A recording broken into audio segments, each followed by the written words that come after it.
partons à la rencontre de deux entrepreneurs près de Nantes qui, juste avant leur retraite, ont décidé de transmettre leur société sous forme de coopérative à leurs employés. Agnès Monteux et Olivier Gardette.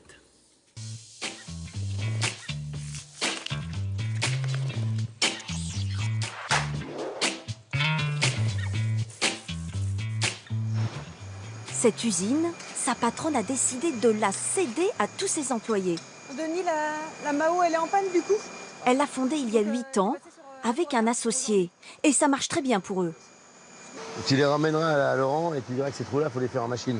L'entreprise, qui fabrique toutes sortes de pièces mécaniques, grossit tous les ans.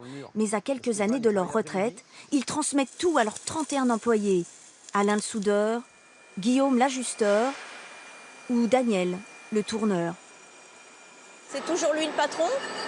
Ah bah actuellement on est en passation donc aujourd'hui on va dire que oui, c'est lui qui tient les rênes quoi. Et dans quelques années ça sera un peu nous chacun qui tirerons les rênes ensemble quoi.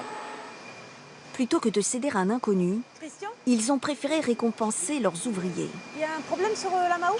Eh bien, elle est en panne. En fait, on est d'origine ouvrière.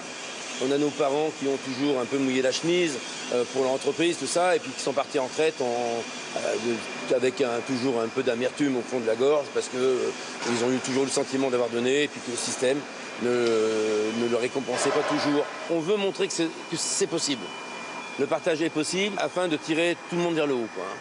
Une belle idée qui prend du temps. 7 ans pour passer les relais. On ne s'improvise pas patron. C'est que vous deux, le pied à l'étrier, vous l'avez. Moi, aujourd'hui, je suis un observateur. Je suis sur le balcon et messieurs, je vous laisse œuvrer. Il faut aussi, parce que c'est à nous de prendre, mais il faut aussi, toi, tu nous laisses. Des fois, ah oui, je vous laisse. Toi, tu sais. Le temps aussi que chacun rachète petit à petit une part du capital. Les deux dirigeants auraient pu la revendre à d'autres, bien plus cher, mais non, ils couvrent juste leurs investissements. On n'a pas cherché à faire du bénéfice. Nous, ce qui nous motive, c'est la transmission, c'est la collaboration, c'est l'échange, quoi.